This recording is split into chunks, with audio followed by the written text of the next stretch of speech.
சமையல். வாங்க இன்னைக்கு என்ன ரெசிபி பார்க்கலாம். கிச்சனுக்குள்ள போலாங்க. இன்னைக்கு செட்டிநாடு மட்டன் சுக்கா தான் செய்ய போகிறேங்க. மட்டன் சுக்கா செய்கிறதுக்கு 1/2 கிலோ மட்டன் வாங்கி தண்ணியில் நல்லா வாஷ் பண்ணிட்டு எடுத்து வச்சுருக்கேங்க. சின்ன வெங்காயம் உரித்து வச்சுருக்கேன். 1/2 கிலோவுக்கு சின்ன வெங்காயம் 200 கிராம் எடுத்துருக்கேங்க. இப்போ சின்ன வெங்காயத்தை பொடியாக நறுக்கிட்டு மட்டனை வேக வச்சிடலாங்க. மட்டன் வேக வைக்கிறதுக்கு ஒரு குக்கரில் 1 டீஸ்பூன் நல்லெண்ணெய் இல்லைன்னா கடலெண்ணெய் விட்டுக்கலாங்க. இப்போ நம்ம சுத்தம் பண்ணி வச்சுருக்க மட்டன் எல்லாத்தையுமே குக்கரில் சேர்த்துடலாம். இதுலேயே கொஞ்சமாக இஞ்சி பூண்டு பேஸ்ட்டு சேர்த்துக்கலாம். 1 டீஸ்பூன் அளவுக்கு கல் உப்பு சேர்த்துக்கலாம். உப்பு சேர்த்தா தான் மட்டனில் நல்லா பிடிச்சி வரும். கொஞ்சமாக மஞ்சள் தூள் சேர்த்துக்கலாங்க. இப்போ இதை நல்லா பெரட்டி விட்டுக்கலாங்க. அந்த இஞ்சி பூண்டு பேஸ்ட்டு, மஞ்சத்தூள், உப்பு எல்லாமே மட்டனில் சேர்ந்து வரணும். அதனால் நல்லா பெரட்டி விட்டுட்டு ஒரு 1/2 டம்ளர் அளவுக்கு தண்ணி விட்டுக்கலாங்க. தண்ணி விட்டு நல்லா கலந்து விட்டுக்கலாம். இந்த மாதிரி நல்லா கலந்து விட்டதுக்கப்புறம் குக்கர் மூடி போட்டு வெயிட் வச்சிடலாங்க. இப்போ இது சவுண்டு வரட்டுங்க, பார்க்கலாம். 4 விசில் வச்சு மறுபடியும் நல்லா அடுப்பை குறைச்சி வச்சு 5 விசில் வச்சுட்டேங்க. இப்போ இது வெயிட் ஆடுறதுக்குள்ளே வறுக்க தேவையானது வறுத்துடலாம். ஒரு கடாயில் பட்டை 2 துண்டு, கிராம்பு 4 பீஸு, ஏலக்காய் 1, 1/2 டீஸ்பூன் அளவுக்கு மிளகு சேர்த்தாச்சு, 1 டீஸ்பூன் சோம்பு, 2 டீஸ்பூன் தனியா அதாவது வர கொத்தமல்லிங்க, அப்புறம் 1/2 டீஸ்பூன் அளவுக்கு சீரகம் சேர்த்துட்டு கொஞ்சம் கடாய் நல்லா சூடு ஏறினதுக்கப்புறமா இப்போ காஞ்ச மிளகாய் சேர்த்துக்கிறோம். மிளகாயை இந்த மாதிரி கிள்ளி சேர்த்துக்கலாம். நான் 2 மிளகாய் கொஞ்சம் கருவேப்பிலை சேர்த்துருக்கேங்க. இப்போ இதை நல்லா வறுத்துக்கலாம். அடுப்பை மீடியம் ஃப்ளேமில் வச்சு ஒரு 2 நிமிஷம் வறுத்தா போதுங்க. அது வெடிக்கிற சத்தம் வரும். அந்த சீரகம், சோம்பு இதெல்லாமே பொரிஞ்சு வர்ற சத்தம் வரும்போது இப்போ அடுப்புலேருந்து இறக்கிட்டு ஒரு பிளேட்டில் கொட்டி ஆற வச்சிடலாம். நல்லா ஆறினதுக்கப்புறமா மிக்ஸி ஜாரில் சேர்த்துட்டு ட்ரையாகவே அரைச்சிக்கலாங்க. பாருங்கள், இந்த அளவுக்கு அரைச்சி எடுத்தாச்சு. இப்போ இது அப்படியே இருக்கட்டும். இப்போ குக்கர் வெயிட் ஆறிடுச்சுங்க. ஓப்பன் பண்ணி பார்த்துடலாம். இப்போது மட்டன் நல்லா வெந்து வந்திருக்கு. பாருங்கள், அந்த இஞ்சி பூண்டெல்லாம் போட்டதால் நல்லா வெந்து வந்துருச்சு. இப்போ மட்டன் சுக்கா செய்ய மட்டன் ரெடியாக இருக்குங்க. இப்போ ஒரு பேன் அடுப்பில் ஏற்றிக்கலாம்.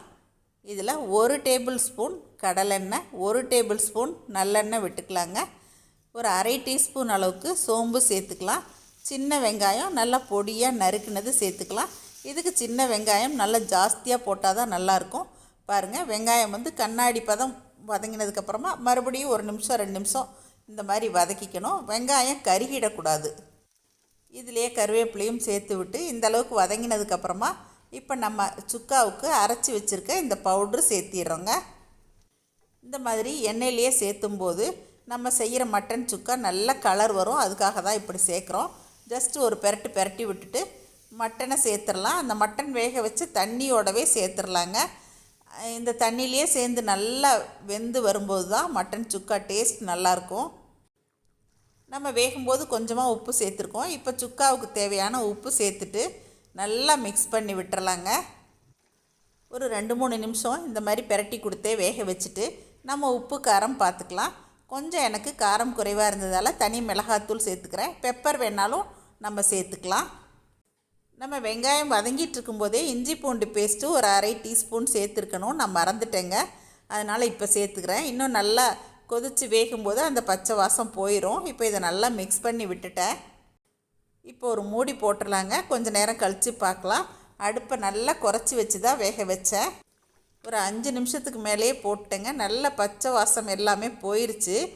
நம்ம கிரேவியாக வேணும் அப்படின்னா நம்ம இந்த மாதிரியே வச்சுக்கலாம். இந்த ஸ்டேஜில் இறக்கிக்கலாம். நான் இன்றைக்கி சுக்கா செய்கிறதால மறுபடியும் அடுப்பை குறைச்சி வச்சுட்டு மூடி போட்டுட்டேங்க. மறுபடியும் ஒரு 10 நிமிஷம் அப்படியே விட்டுட்டேன். நல்லா இந்த மாதிரி வதங்கி வந்துருச்சு. இப்போது நல்லா அப்படியே ஓப்பன் பண்ணியே நல்லா பெரட்டி விட்டு சுருளை வதக்கி எடுத்துக்கலாங்க. ஓரளவுக்கு நல்லா சுருண்டு வந்ததுக்கப்புறமா அடுப்பை ஆஃப் பண்ணிக்கலாம்.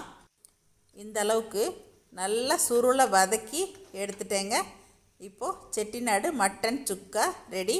மேலால் கொஞ்சமாக மல்லி இலை தூவி அடுப்பை ஆஃப் பண்ணிடலாம். இந்த சுக்கா செய்கிறதுக்கு அந்த ஸ்பெஷல் பொடி மட்டும் ரெடி பண்ணிட்டா டக்குன்னு ஈஸியாக செஞ்சிடலாங்க.